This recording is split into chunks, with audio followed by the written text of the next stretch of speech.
The day of the inheritance meeting, my daughter-in-law Vanessa smirked across the polished mahogany table.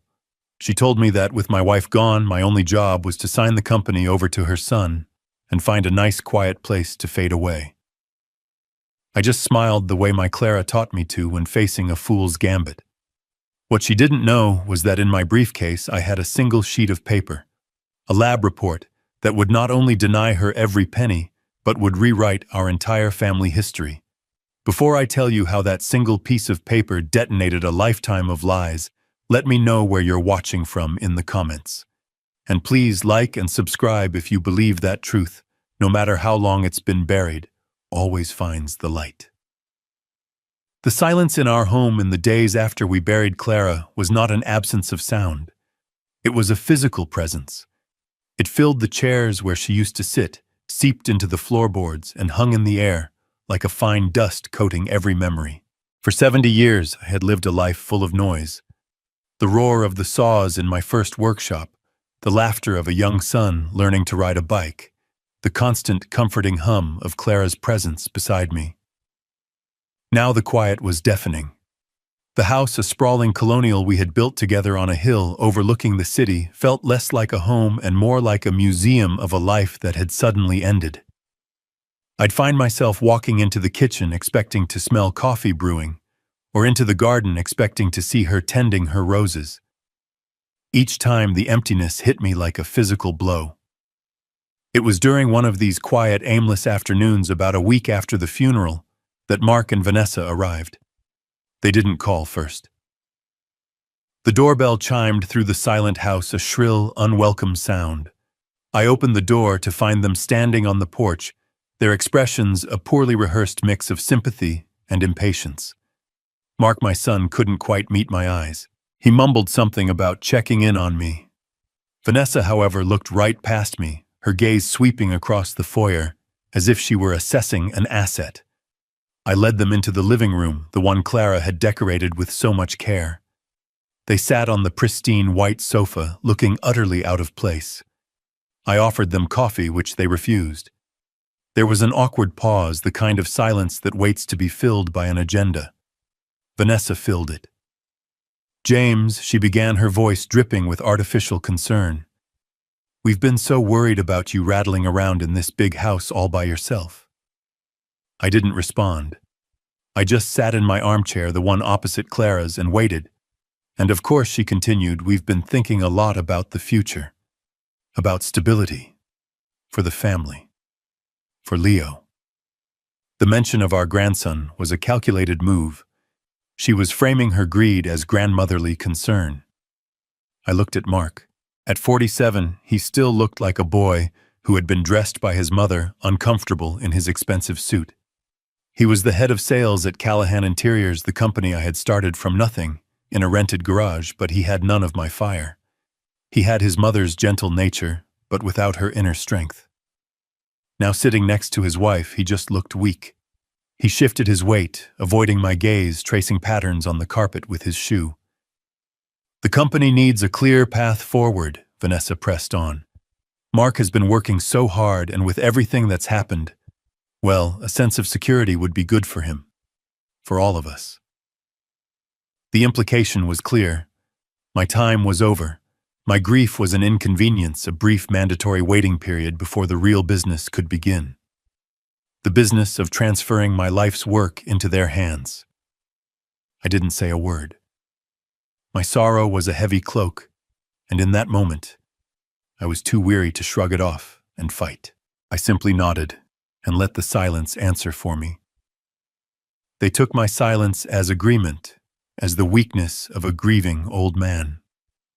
When they left, Vanessa gave my arm a little pat, a gesture of condescending triumph.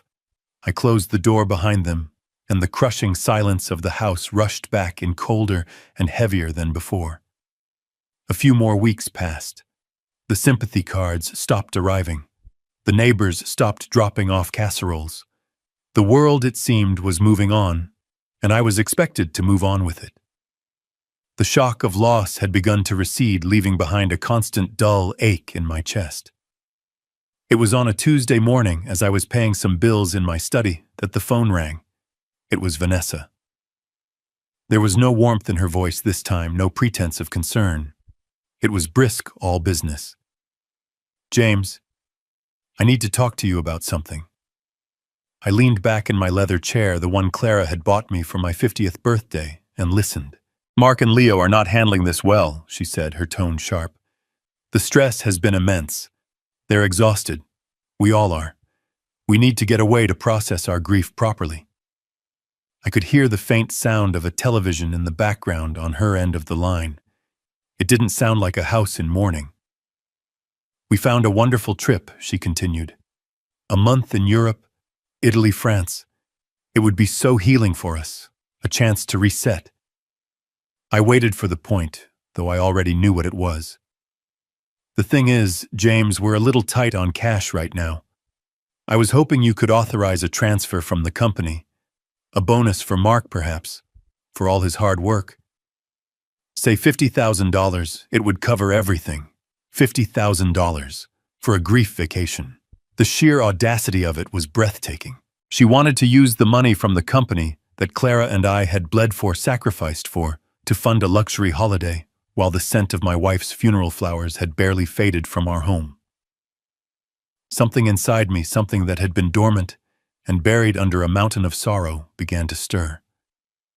It was a cold, hard anger. For 40 years I had been the provider, the protector. Clara had been the heart, the diplomat. She always smoothed things over, always found the middle ground. But she was gone. There was no middle ground left. There was only this raw, shameless avarice. I thought of my employees, men and women who had been with me for decades, who depended on the company for their livelihoods. I thought of the promises I had made to them, and the promise I had made to myself to honor what Clara and I had built. No, I said. The word was quiet, but it landed in the silence between us with the force of a gavel. There was a pause on her end of the line.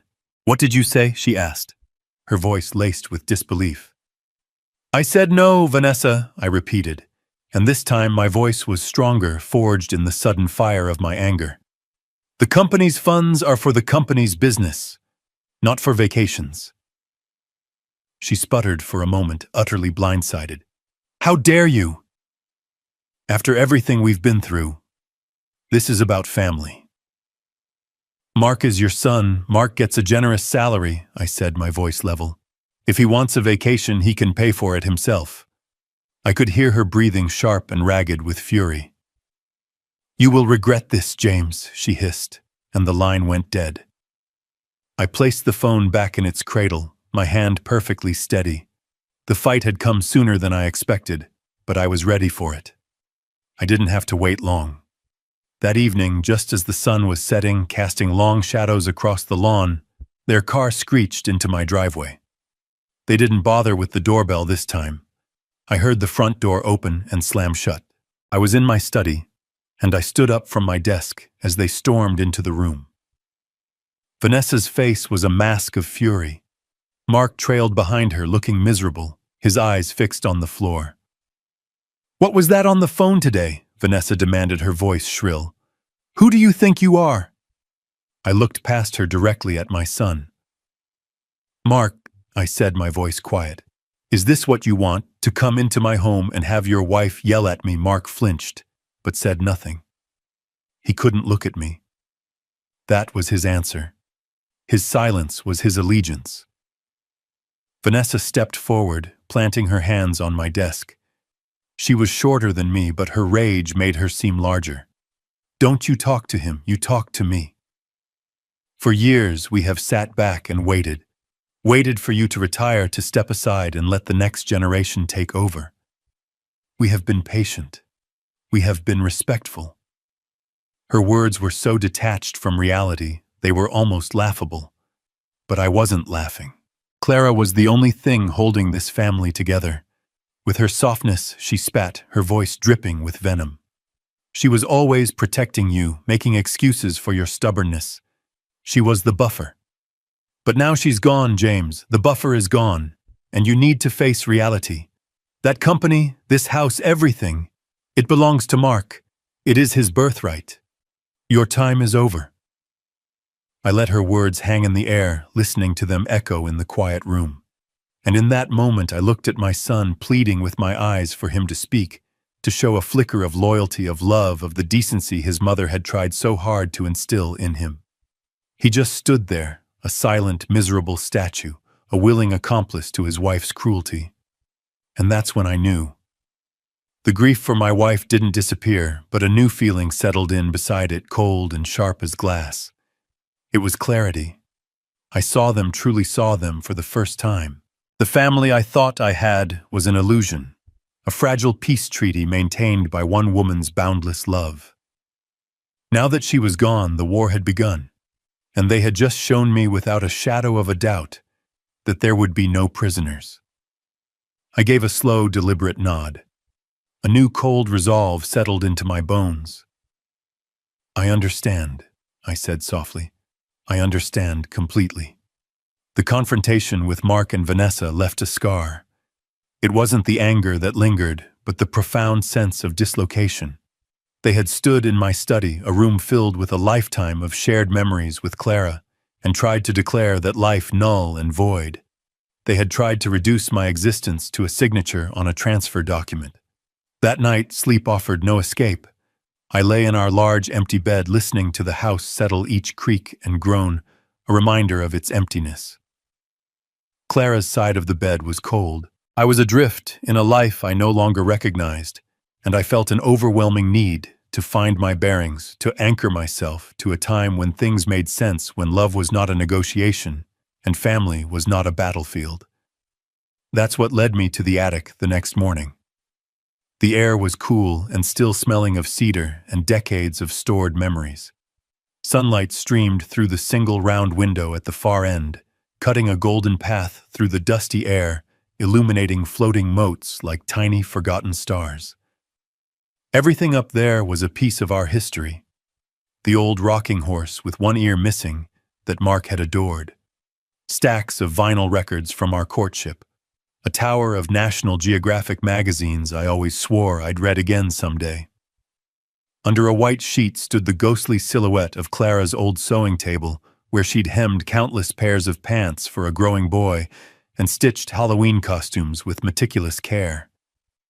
I came up here seeking solace, seeking her. I needed to feel the texture of our life together, to remind myself that the ugliness of last night was an aberration, not the sum of our existence. I ran my hand over the smooth, worn wood of the rocking horse, a faint smile touching my lips. I remembered Mark's squeals of laughter, his small hands gripping the handles for dear life. How could that joyful little boy become the silent, defeated man who stood by while his wife tried to tear me down? The question hung in the dusty air unanswered. I moved deeper into the attic towards the corner where Clara kept her personal keepsakes. There were boxes filled with photo albums, her college yearbooks, neatly labeled containers of Mark's childhood art projects. I sat on an old trunk, the leather cracking under my weight, and opened the top photo album. There we were, young and impossibly optimistic on our wedding day. There was Clara holding a tiny bundled Mark in the hospital, her face glowing with a love so fierce it seemed to radiate from the glossy paper. I traced the outline of her face with my finger. This was real. This had happened. This was the foundation of my life. I spent what felt like hours there, losing myself in the curated chapters of our past. It was a bittersweet journey. Each happy memory was now tinged with the sorrow of her absence and the fresh pain of my son's betrayal. As I was putting the last album away, my hand brushed against a loose floorboard just beneath the shelving unit. It was almost imperceptible, but it shifted slightly. Curiosity, a feeling I hadn't experienced much lately, nudged at me. I knelt down the floorboards, groaning in protest, and worked my fingers into the crack. The board lifted easily, and there, nestled in the dark space below, was a wooden box. It wasn't large, perhaps the size of a shoebox, made of a dark, rich cedar with a small, tarnished brass latch. I had never seen it before in my life. This was not one of the familiar containers filled with Christmas ornaments or old tax records. This was hidden, deliberately. I lifted it out. It was heavier than it looked. For a long moment I just stared at it, a strange feeling of trespass washing over me. This was a secret. Clara's secret. A part of her life she had chosen to keep completely separate from me. My first instinct was to put it back to respect her privacy, to let the dead keep their mysteries. But the echo of Vanessa's voice, her cruel words about Clara's softness, stopped me. She had tried to paint a picture of my wife as a simple, gentle soul who enabled me. But Clara was complex, intelligent, and evidently a woman with secrets. Maybe understanding her secret would help me understand the mess my life had become. Maybe somewhere in this box was a truth I needed to know. With a sense of trepidation that felt like a cold weight in my stomach, and I carried the box over to the beam of sunlight. I sat down on the floor, the dust clinging to my trousers, and I lifted the latch. The inside of the box smelled of dried flowers and old paper. On top lay a pressed gardenia, brown and brittle with age, her favorite flower. Beneath it was a small black and white photograph of a young man with dark, wavy hair and a confident smile. It wasn't me. It wasn't anyone I knew. And under the photo, there were letters. Dozens of them tied in neat bundles with faded blue silk ribbon. My heart began to pound, a slow, heavy drumbeat in the silent attic. My hands trembled slightly as I picked up the first bundle. The envelopes were yellowed, the stamps bearing the likeness of a president long gone. The postmarks were from nearly 50 years ago, from the year before Clara and I met. I carefully untied the ribbon and slid the first letter from its envelope. The paper was thin, almost translucent. The handwriting was a strong, masculine script. The ink faded from black to a soft gray. "My dearest Clara," it began. I felt a pang of something I couldn't name. Jealousy, intrusion. I read on. The letter was beautifully written, full of passion and shared dreams, references to books they were both reading, and plans for a future together. It was signed, "Forever yours, Richard." I sat there for a long time reading through that first bundle. It was a portrait of a passionate, youthful love affair. A part of me was hurt, a primal sting of knowing she had loved someone else so deeply. But another larger part of me felt a profound sadness for her. For whatever reason, this love had ended, and she had packed it away, buried it under the floorboards of our life together. I almost stopped there. I almost tied the ribbon back around those letters, put them in the box, and hid it away again, leaving her youthful ghost to rest. But my hand, almost of its own accord, reached back into the box. There was another smaller bundle at the very bottom, tied with a different, darker ribbon. I picked it up. My blood ran cold. The postmark on the top envelope was clear. It was dated 2 years after Clara and I were married. My hand holding the second, smaller bundle of letters was trembling. The blue ribbon around the first bundle had felt like a relic of a youthful, forgotten romance. This one, tied with a dark, almost black ribbon, felt like a secret that had been kept during my marriage, during our life together. The date on the postmark, clear as a scar, was from the autumn of 1978, 2 years after I had stood at an altar and promised my life to Clara and she to me. 2 years after we had bought this very house and dreamed of filling its rooms with the sounds of a family. With a sense of dread that was almost paralyzing, I slid the ribbon off. The paper felt different from the others, thinner, more fragile. The ink on the page seemed darker, as if written with more pressure, more urgency. I unfolded the first page. It was from Richard. Of course it was from Richard. My mind reeled. This wasn't a closed chapter. It was a story that had continued, written in the margins of my own. I began to read, and the dusty sunlit attic transformed into a courtroom where my entire life was put on trial. These letters were different from the first batch. The youthful passion was gone, replaced by a deep, aching melancholy. He wrote about his life in another city, a life that sounded successful on the surface, but was empty at its core. He wrote about seeing a photograph of Clara and me in a local newspaper once in the society pages after a charity event. "You were smiling," he wrote, I hope it was real. For your sake, I truly hope it was. Each word was a carefully aimed dart piercing the bubble of my 47-year marriage. I found myself questioning every memory, every holiday photo, every shared laugh over dinner, every quiet moment we had spent together. Had she been thinking of him when she looked at me? Was she seeing him? The foundation of my world, which had already been fractured by her death, was now beginning to crumble. I read on my breath catching in my chest. He wrote about her pregnancy with Mark. He didn't write with the joy of an outsider, but with the painful longing of an insider who was forced to stand on the curb. I know we agreed it was for the best, one letter said. We agreed that a child deserves a complete home, a father who is present.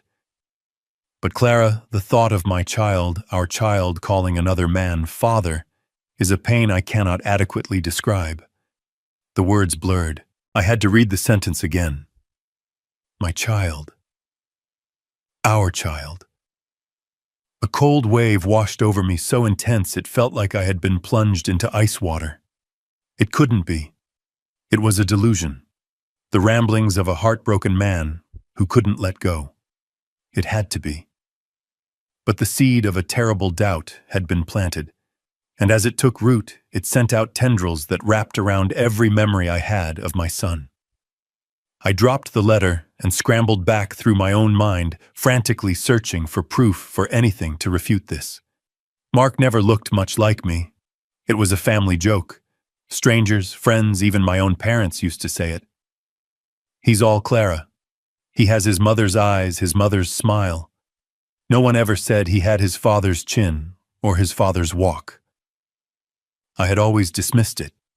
Children are their own people, I told myself. But now that simple observation felt like a damning piece of evidence. I remembered Clara's fierce, almost desperate protectiveness of him. I had seen it as a mother's boundless love, but now I saw it through a different lens. Was it love or was it guilt? Was she protecting him from the world, or was she protecting her secret from me? A specific memory surfaced so vivid, it was as if it were happening right in front of me. Mark was about 16, struggling in school, showing no interest in the woodworking business I hoped he would one day inherit. I had been hard on him one evening, frustrated by his lack of ambition. Clara had found me in my study later that night, her eyes red from crying. He can't help who he is, James, she had pleaded. He's not you. You can't expect him to be. Just please love him for who he is. At the time I thought she was talking about his personality, his interests. But now her words had a chilling new meaning. My hands shook as I reached for the last letter in the bundle. The envelope was thinner than the rest, containing only a single sheet. The paper felt different, heavier. The date was from the spring of 1979, just a few months after Mark was born. This was it. The final piece. The letter was a farewell. Richard wrote that he was moving to the West Coast, that he couldn't stay so close anymore. It was too painful. He wrote that he would never contact her again, that he was setting her free to live her life. And then I saw it. The final paragraph. The words that would act as the judge and jury for the rest of my life. I read them once, then twice, then a third time, the meaning crashing down on me with the force of a physical collapse. Know that I will go to my grave loving you, Clara. I will always love you and our little boy, even if he carries another man's name. Our little boy. Even if he carries another man's name. The sunlight streaming through the attic window seemed to dim. The air grew thick and heavy, impossible to breathe. The attic was no longer a sanctuary of memories. It was a tomb for the life I thought I had, for the woman I thought I knew, for the son I thought was mine. The quiet hum of the house was gone, replaced by a roar in my ears. 47 years.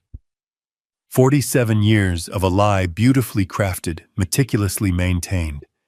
Every birthday party for Mark, every scraped knee I had bandaged, every proud moment at a school play, every dollar I had invested in his future, it all replayed in my mind, now tainted, recontextualized into a grand, tragic deception.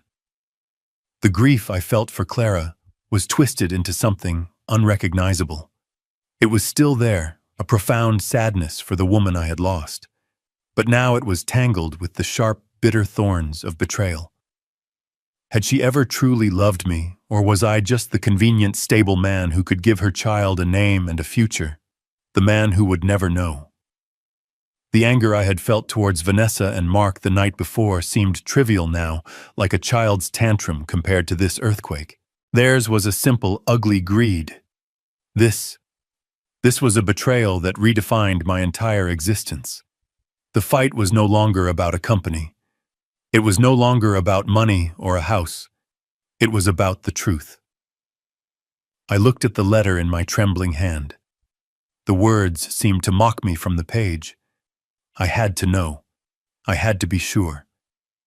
I folded the single sheet of paper, tucked it into my pocket, and walked out of the attic, leaving the ghost of my marriage behind in the dust and the dark. I didn't know what the future held, but I knew one thing with absolute certainty. I knew my very next phone call. Walking out of the attic was like surfacing from a deep, dark body of water. I moved through my own home like a ghost, my feet silent on the plush carpets. The photos on the walls, once sources of comfort, now felt like accusations. Every smiling picture of Mark of our family was a monument to a lie. The cold resolve that had settled in my bones in the attic was not a feeling of anger. It was something heavier, something more final. It was the feeling of a foundation giving way, and the grim determination to build something new on the rubble, something based on truth, no matter how brutal that truth might be. I picked up my car keys from the hall table and walked out the door, leaving the house and its suffocating silence behind me. The drive into the city was automatic. My hands knew the route, but my mind was a million miles away, rereading the words on that single damning sheet of paper. The city I had watched grow, the city where I had built my business and my life, seemed alien to me now. The familiar landmarks, the buildings whose interiors my company had crafted, meant nothing. They were just brick and steel, a backdrop to a life I was no longer sure I had ever truly lived. David Chen's office was in one of the older, more distinguished buildings downtown, a place of granite and polished brass that projected an aura of permanence and stability. It was exactly what I needed. David had been my lawyer for nearly 40 years, but he was more than that. He was my friend. He and his wife had been at our wedding. I was the godfather to his eldest son. He had held Mark as a baby at his christening, bouncing him on his knee. He was the only person on earth I could trust with this. His secretary, a kind woman who had been with him for decades, showed me into his office with a sad, knowing smile. She knew about Clara, of course. The whole city did. She probably thought my visit was about settling my wife's estate. If only it were that simple. David's office was a sanctuary of order. Floor-to-ceiling bookshelves filled with leather-bound law volumes, a large mahogany desk that was impeccably organized, and the faint, pleasant smell of old paper and lemon oil. He rose from his chair as I entered, his face etched with genuine concern. He was a man my age, with a full head of silver hair and eyes that were both kind and incredibly sharp. He saw something in my expression that went beyond simple grief. "James," he said, his voice soft. He came around the desk and gripped my shoulder. "I'm so sorry. I've been meaning to call." "How are you holding up?" I couldn't answer that question. How was I holding up? I felt like a building that had been hollowed out by an earthquake, still standing, but structurally unsound, ready to collapse into dust at the slightest tremor. Instead of speaking, I simply nodded and walked over to his desk. I reached into my coat pocket and pulled out the small bundle of letters, the ones tied with the dark ribbon. I placed them squarely in the center of his polished desk blotter. David looked from my face to the letters, a question in his eyes. He sat down slowly, his gaze never leaving mine. "What's this, James?" he asked. I took a deep breath, the first one that felt like it had reached the bottom of my lungs all day. That I said my voice hoarse is a complication. I proceeded to tell him everything. I told him about the attic, about the box, about the 2 bundles of letters. I spoke in a low, flat monotone, relaying the facts as if I were a witness describing a traffic accident. I kept my emotions locked down tight. If I let even a crack of it show, I knew I would shatter. I told him about Richard, about the letters written before I knew Clara, and then about the ones written after. As I spoke, David listened without interruption. He leaned forward, his hands clasped on the desk, his entire focus on me. He was no longer just a friend offering comfort. He was a lawyer, absorbing information, assessing a situation. When I got to the final letter, the one written after Mark's birth, I couldn't just summarize it. I had to say the words out loud to give them weight in the silent wood-paneled room. The last one was a farewell, I said, my voice barely a whisper. He said he was moving away. And he ended it with this sentence. I looked David straight in the eye. He wrote, "I will always love you and our little boy, even if he carries another man's name." The words hung in the air between us, heavy and obscene. The only sound was the quiet ticking of a grandfather clock in the corner of the room. David, a man who made his living with words, was speechless.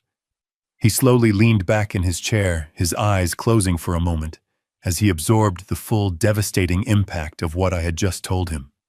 He was processing not just the potential legal ramifications, but the 47-year betrayal of his friend.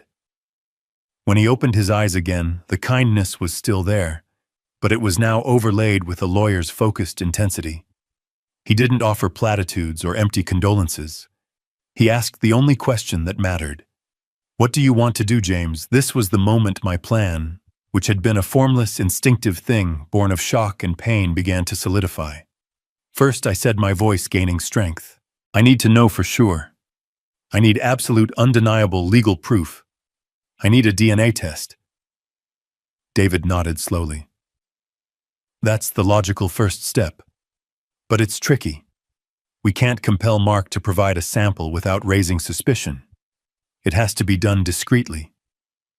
Through abandoned DNA." "Abandoned DNA?" I asked.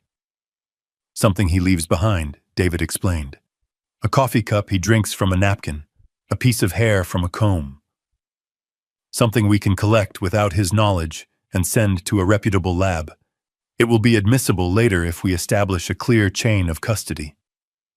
We spent the next half an hour brainstorming, the two of us hunched over his desk, like generals planning a campaign. The emotional storm of the last 24 hours was being channeled into cold, hard strategy. It was a relief to focus on logistics, on the practical steps of a plan. It kept me from thinking about the abyss that had opened up in my past. We settled on a method, a way to get Mark and Leo to my house for a supposed preliminary chat, a way to secure what we needed. "All right," David said, making notes on a legal pad. "We can set that in motion." He looked at me, his expression serious. "And what's the second step, James? After you know for sure what happens, then?" I leaned forward, my hands flat on his desk. "Second," I said, and my voice was cold as ice. "You are going to call Vanessa. You are going to tell her that I am ready to discuss the future of the company and the estate. You are going to schedule the official inheritance meeting she has been demanding. I want them to walk into that room feeling confident. I want them to feel like they've already won. I want them to lay every one of their greedy cards on the table. And then, and only then, will we show them our hand." David looked at me for a long moment, a flicker of concern for his old friend in his eyes. But he also saw the unshakable resolve. He gave a single firm nod. "All right, James," he said. "Let them set their own trap. We'll be ready when they do." When I walked out of his office and back into the late afternoon sun, the world still felt alien. But I no longer felt like a ghost in it. I had a purpose. The silent readjustment had begun. The days that followed my meeting with David were a strange paradox. On the surface, my life was a quiet routine of grief. I woke up, made coffee for one, and walked through the silent rooms of my house. But beneath that calm surface, a silent, methodical war was being waged. It began with a phone call. My hand was steady as I dialed Mark's number. It was time to set the trap. Vanessa answered, her voice sharp and suspicious. "What is it, James?" I pitched my own voice to sound weary, conciliatory. "Vanessa, hello?" I was hoping to speak with Mark. There was a muffled sound as she passed the phone, and then Mark's hesitant voice came on the line. "Dad, Mark." I began letting a sigh seep into my words. "I've been thinking about our last conversation. And you were right. Your mother always smoothed things over. I haven't been fair to you, to any of you." I let that hang in the air.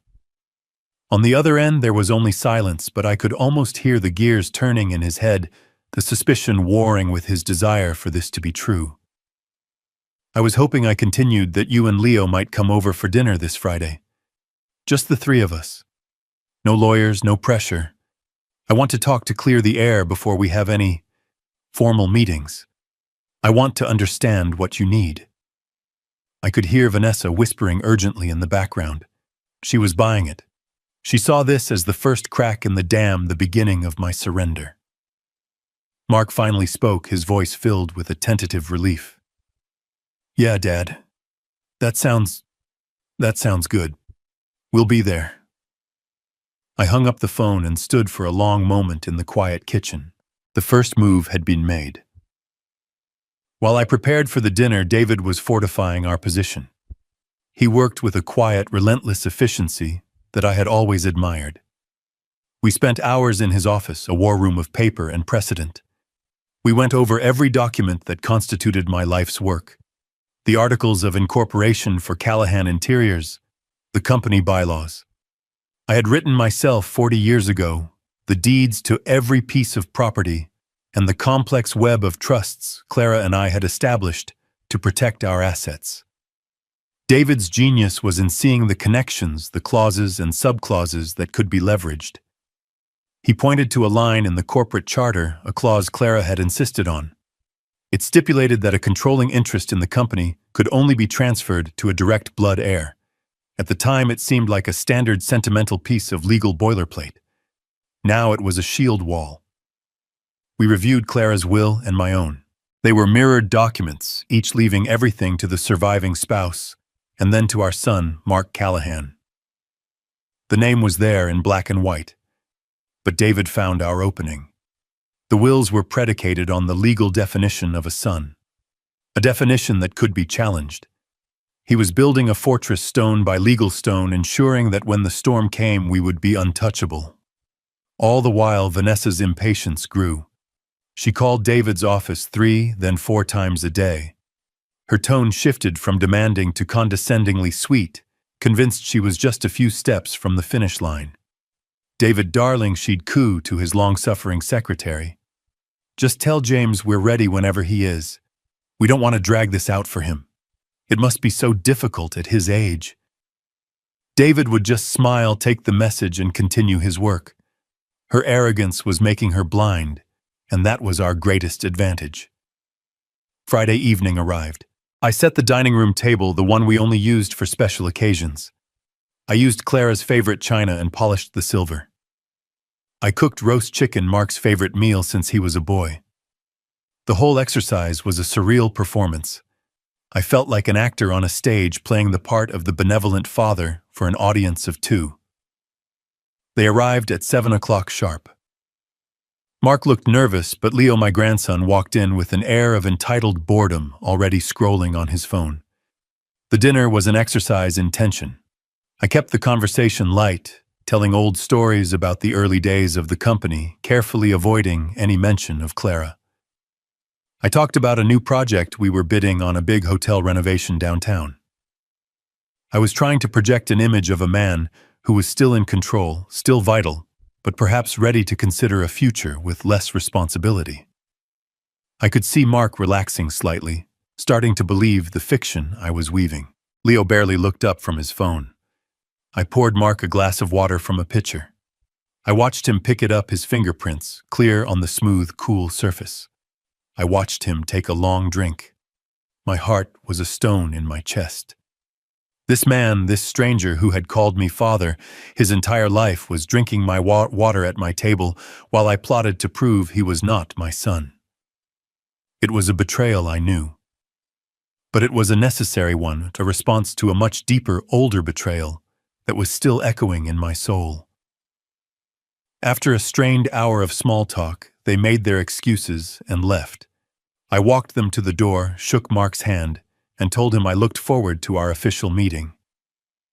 "I think we can come to a very fair arrangement," I said, looking him in the eye. He nodded eagerly, a hopeful smile on his face. He didn't see the ice in my gaze. He only saw what he wanted to see. The moment their car's taillights disappeared down the driveway, my performance ended. I went back to the dining room. There it was. The glass. Sitting on the table half full, a perfect specimen. Following David's meticulous instructions, I pulled on a pair of latex gloves.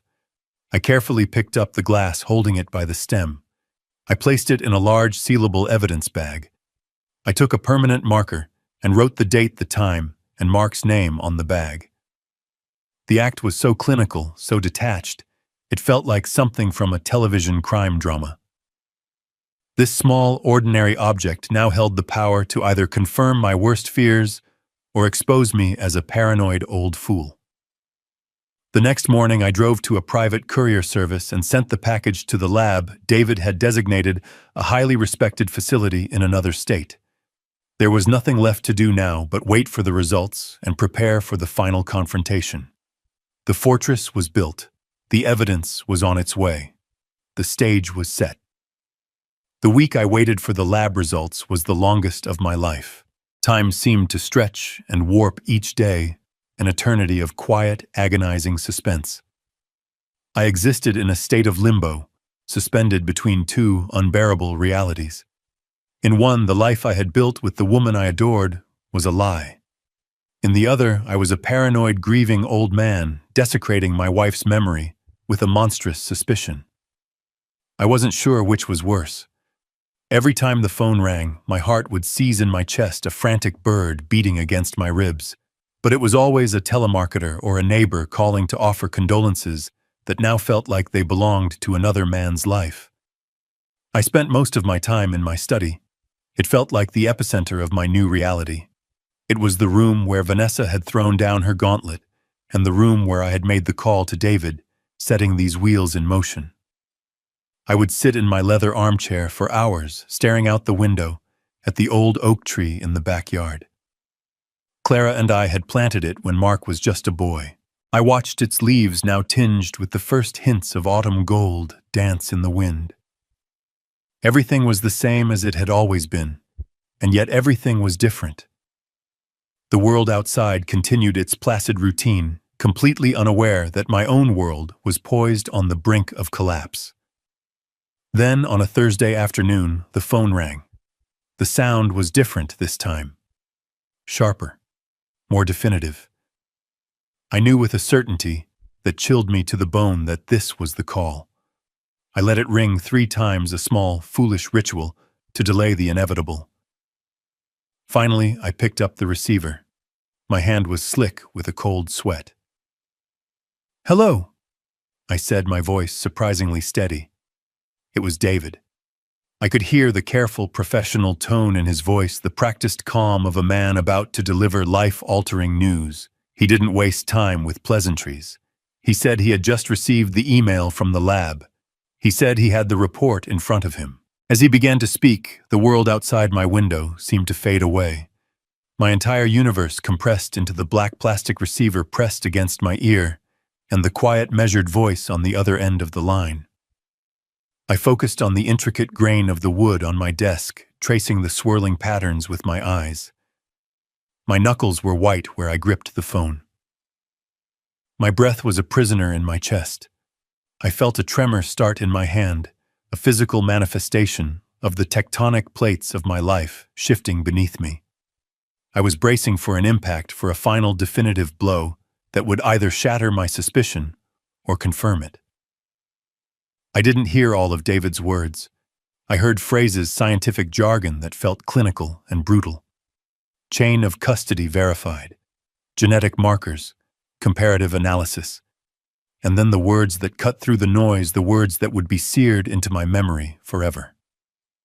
James. I heard him say, his voice full of a gentle sorrow.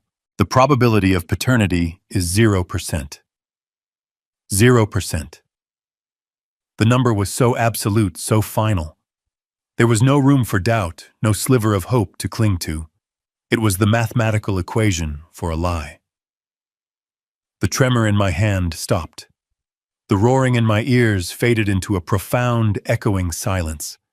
The last desperate hope that this was all a terrible misunderstanding, that the letters were a fiction, that my paranoia was a symptom of grief, vanished completely.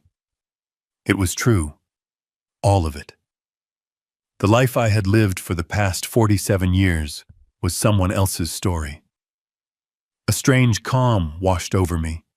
It was not peace. It was the eerie stillness that comes after a pursuing storm has passed, leaving nothing but wreckage in its wake. The pain was still there, a vast hollow ache in my chest. But it was no longer a chaotic, overwhelming force.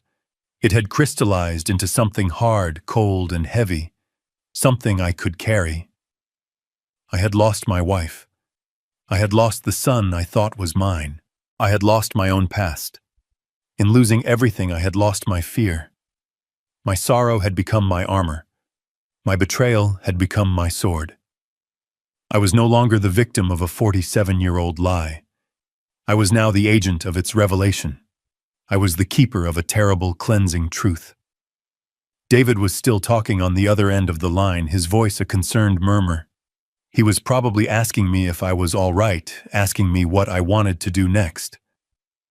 I lifted my gaze from the desk and looked across the room at a framed photograph on the mantelpiece. It was of Mark, age 10, proudly holding up a trout he had caught on a fishing trip we had taken. I felt a pang of genuine sorrow, not for myself, but for that little boy. The boy who never knew his real father and who had been raised in a gilded cage of deceit. But the feeling passed. That boy was gone.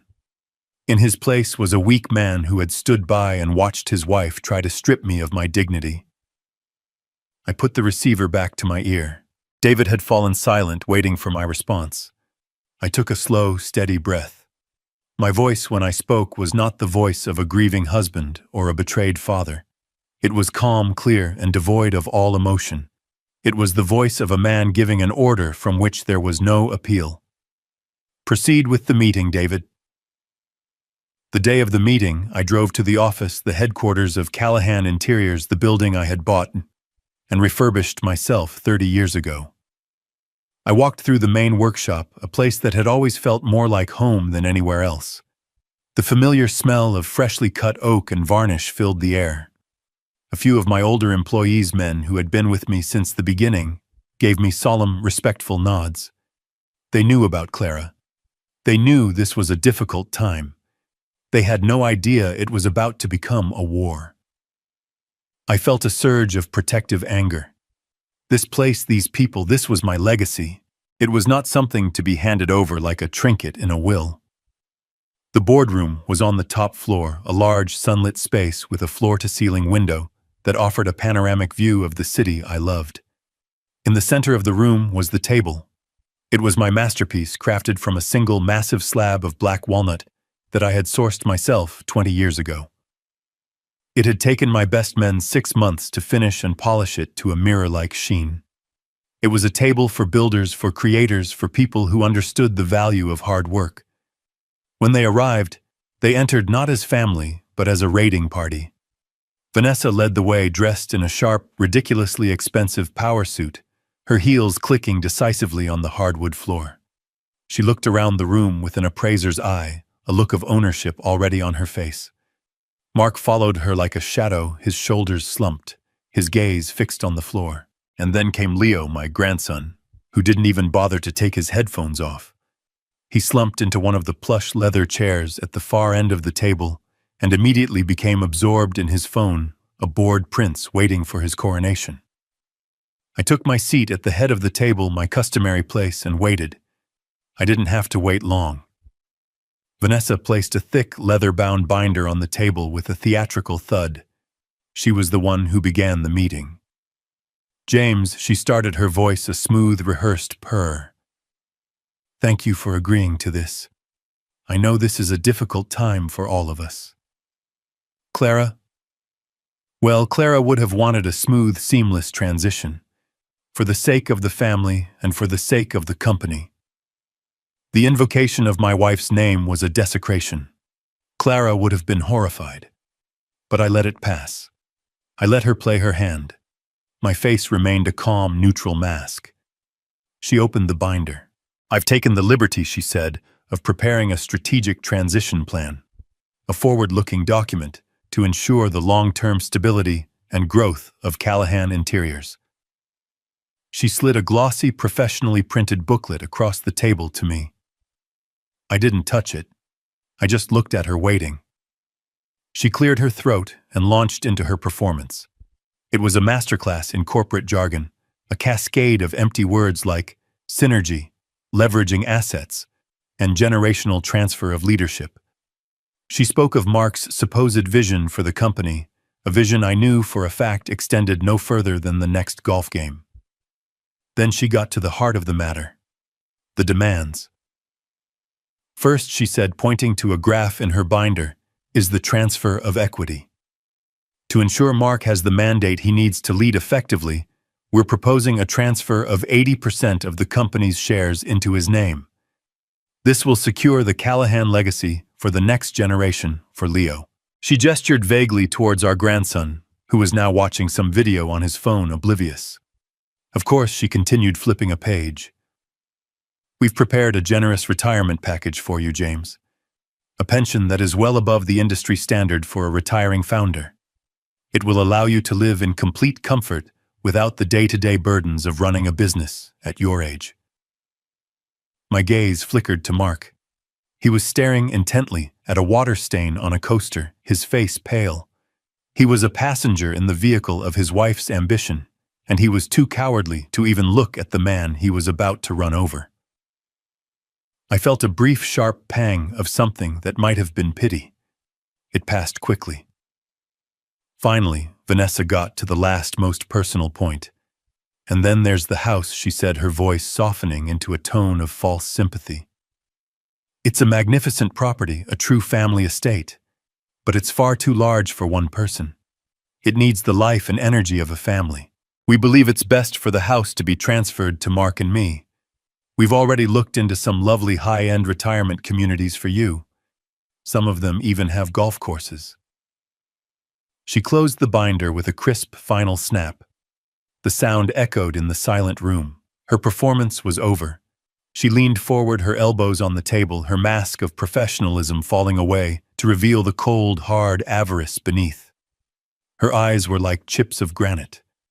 Her smile was gone. So let's be clear, James, she said, her voice low and sharp.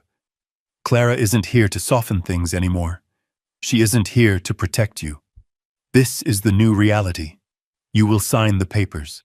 You will transfer the company to my son, and you will hand over the keys to the house.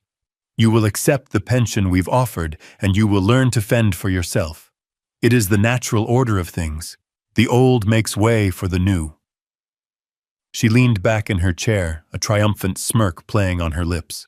She had laid all her cards on the table. The ultimatum was delivered. The silence that followed was heavy, expectant. Mark still refused to look at me.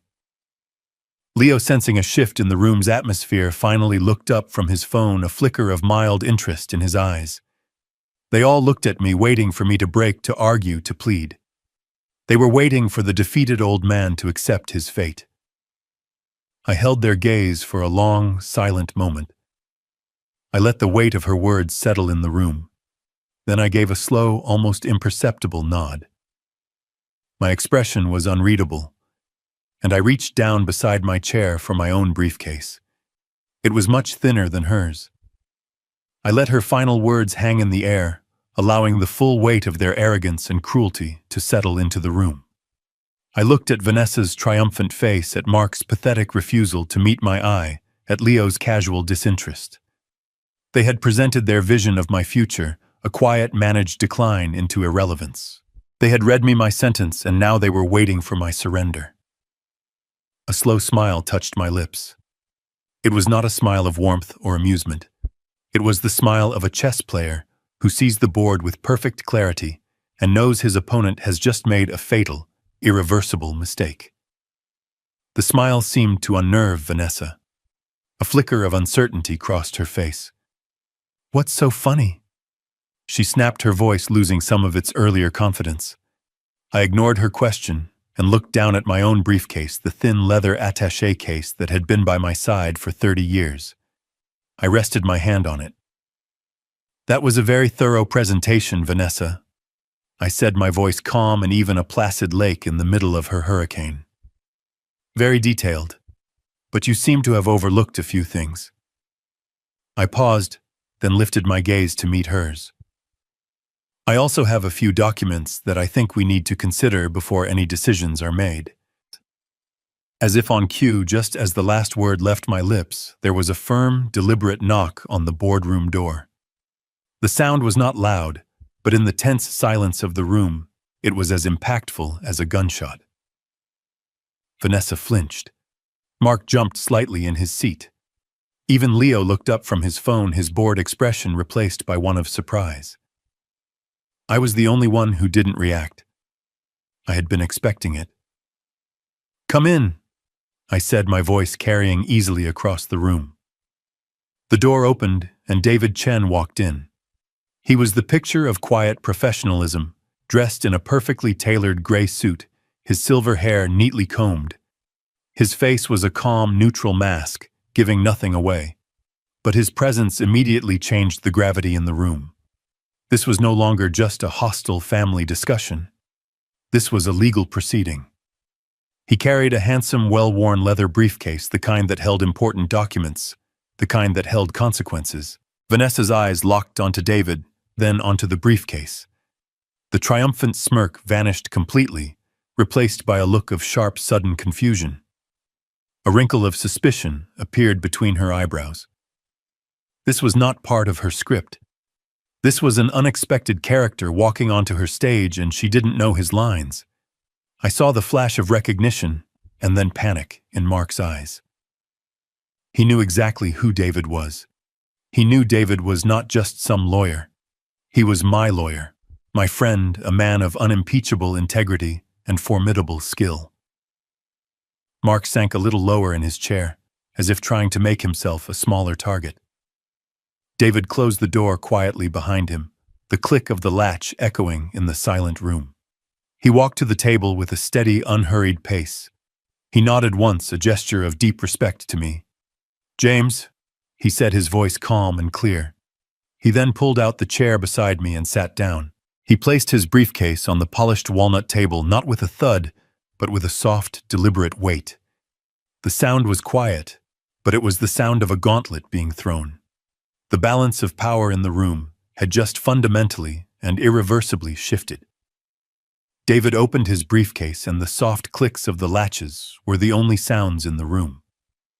He did not pull out a large stack of papers. He removed a single, slender file folder. He placed it on the table in front of him, but he did not open it. He folded his hands on top of it and turned his calm, steady gaze not to me, but to Vanessa. "Mrs. Callahan," he began, his voice impeccably polite, "I have reviewed the proposal you have prepared. It is comprehensive." Vanessa, thrown off balance but attempting to regain control, narrowed her eyes. "It's a standard generational transfer, David. Surely you've seen hundreds of them. Now, if you'll just advise James on the relevant signature lines, we can conclude this." David offered a faint, almost imperceptible smile. "A transfer of this magnitude is never standard," he said smoothly. "It's about more than just assets and equity. It's about legacy. It's about heritage. It's about the continuation of a bloodline. These were matters of great importance to both James and the late Mrs. Callahan when they drafted the foundational documents for their estate." At the mention of bloodline, a flicker of something unreadable crossed Vanessa's face. Impatience, confusion. "What are you talking about?" she demanded. David opened the folder. He slid out a single sheet of paper, a copy of the original corporate charter for Callahan Interiors. He turned it around and pushed it across the table. His finger pointed to a specific paragraph. "I'd like to draw your attention to Article 7, Section B," he said. "A clause that Mrs. Clara Callahan herself insisted upon, I believe. It specifies that a controlling interest in the company, in the event of the founder's retirement or death, must pass to a direct lineal descendant of the Callahan bloodline." He then produced a second document, thicker and bound in blue. "And this," he said, his voice remaining level, "is the Callahan Family Trust, which governs the disposition of all personal assets, including the family home." The language here on page 12, paragraph 4, is even more specific. It names the sole beneficiary after the passing of both founders as the lawfully begotten issue of James Callahan. Lawfully begotten issue. Blood heir. These are not sentimental terms, Mrs. Callahan. They are legally binding directives. Vanessa stared at the documents, a look of dawning horror on her face. She was finally beginning to understand that this was not a negotiation. This was an execution. "This is ridiculous," she stammered, her voice rising. "Mark is his son, it's the same thing." David's gaze was unwavering. "In the eyes of the law, and in the precise language of these documents, it is the only thing that matters," he said. And due to the absolute importance of this clause, a final piece of due diligence was required before any transfer could be considered. From the folder, David produced one final item. It was a long white sealed envelope from a certified laboratory. It looked sterile, official, and utterly terrifying. He held it up for them all to see. "As an executor of the estate, and to ensure we are in full compliance with the explicit terms of the trust, I was legally obligated to confirm the beneficiary's standing," David said. He slit the envelope open with a small letter opener, the sound of the paper tearing a sharp rip in the fabric of the silence. He pulled out a single sheet of paper covered in technical data and legal certifications. He scanned it for a moment, his face impassive.